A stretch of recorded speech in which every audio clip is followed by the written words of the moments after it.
To start, I'm adding 230 grams of room temperature water to a large mixing bowl. One of the key components to making the perfect dough is where you get your water from. So if you're getting your water from New York or a place like Boston, your dough will be a little bit softer. But even if you're using regular tap water, you could still make a very good dough. To that, I'm going to add 5 grams of instant yeast and let that hydrate for 3 to 5 minutes until small bubbles start appearing on the top. Once your bubbles have appeared, we're going to add that to 14 grams of olive oil. For this recipe, we're specifically going to use olive oil as opposed to regular canola oil or any other vegetable oil. Now it's time for us to add our flour. We will be using specifically bread flour. Bread flour has a higher gluten content, making it better for a more stretchy and softer dough. So to our mixing bowl, we will add 370 grams of bread flour and mix together on low speed just until all the flour is incorporated and there is no visible dry flour.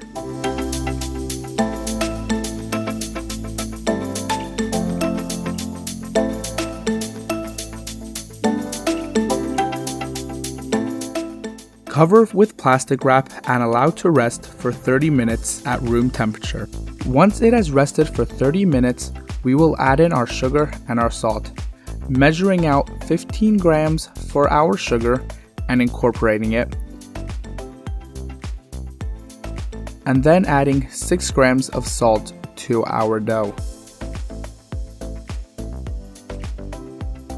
Now is going to be our long kneading process. So using the dough hook attachment, we're going to knead for 4 minutes on the number 2 speed. After mixing for 4 minutes, we will allow the dough to rest for 2 to 3 minutes, then continue mixing our dough on number 2 speed for another 4 minutes. In a separate bowl, we will add a little bit of olive oil and make sure it coats the entire bowl evenly.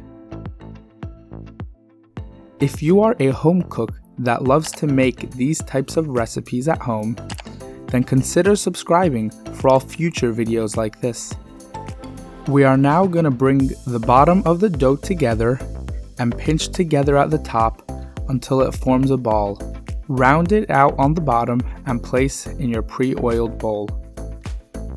We are now going to let the dough rest for 2 to 3 hours or until it has doubled in size.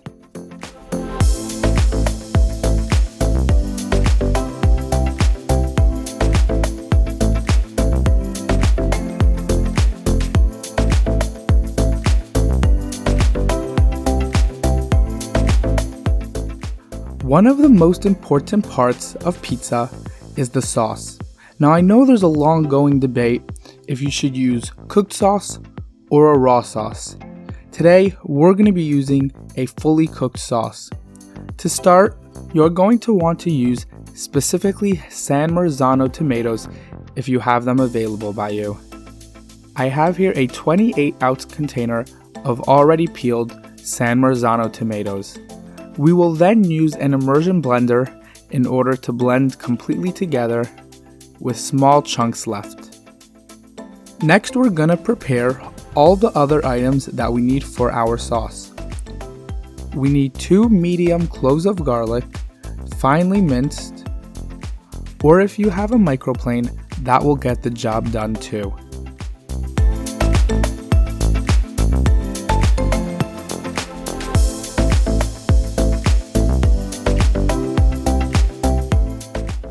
Next, we will grab 1 onion, cut off the top, peel off all the sides, split it down the middle,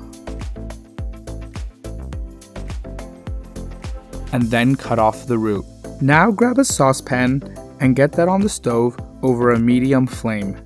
To that, we're going to add 1 tablespoon of olive oil and 1 tablespoon of butter. Once it is hot, we will then add our minced garlic from before. Add 1 teaspoon of dry oregano and mix that all together. Then we will add our tomato puree and the onion that we cut before. We will then add 1 teaspoon of sugar to balance out the acidity, and if you have some basil, now would be a great time to throw in a few sprigs of fresh basil. If not, you can just use about a teaspoon of dried basil. Don't forget, like I did, and now would be a great time to add a teaspoon of fennel before it starts cooking. We will let our tomato sauce cook for about an hour over a low flame, just till the top of the sauce is slightly bubbling. After about an hour, it should be a nice thick sauce and reduced by half. At this point, your dough should have been resting for about 2 to 3 hours and have already doubled in size. Now we're going to knock out all the air bubbles and reshape it back into a ball by bringing all the sides together, pinching it at the top, closing it off, and rounding it into a ball. We're then going to cut in half to make 2 310 gram portions of dough. And we'll do the same exact thing as we just did, and we will pinch the tops, bring it all back to the middle, and round it off into a ball. Once again, you're going to want an oiled bowl or pan, and we're going to place our dough to rest for another 30 minutes.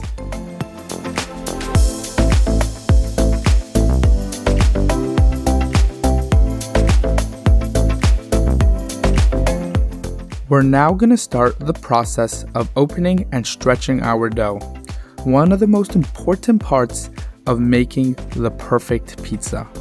We're going to lightly dust our work surface with flour. We'll bring back our pizza dough that has been resting for 30 minutes. It should be soft and gentle and airy.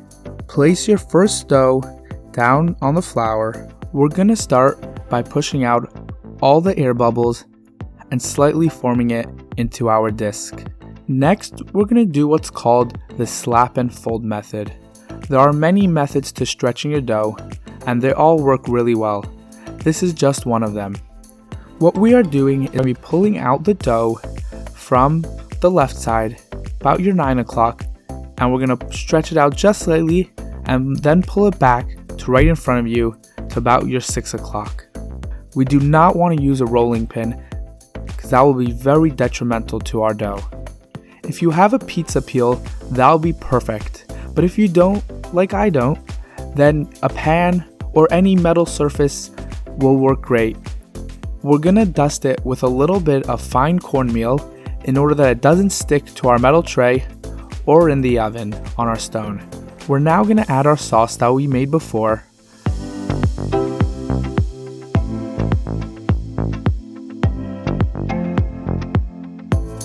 For cheese, it is very important to be using fresh grated cheese. You don't want to be using the store-bought cheese because it comes with a little bit of a powder on the outside that stops it from sticking together, and when in the oven, it just doesn't make a good pizza. So if you can, get a grater and try to grate your own cheese.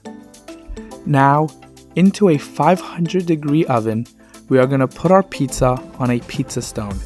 You probably could get these for about $25–30 on Amazon, and this will make a very big difference to your pizza. And this is the secret to making New York style pizza at home, is getting a pizza stone.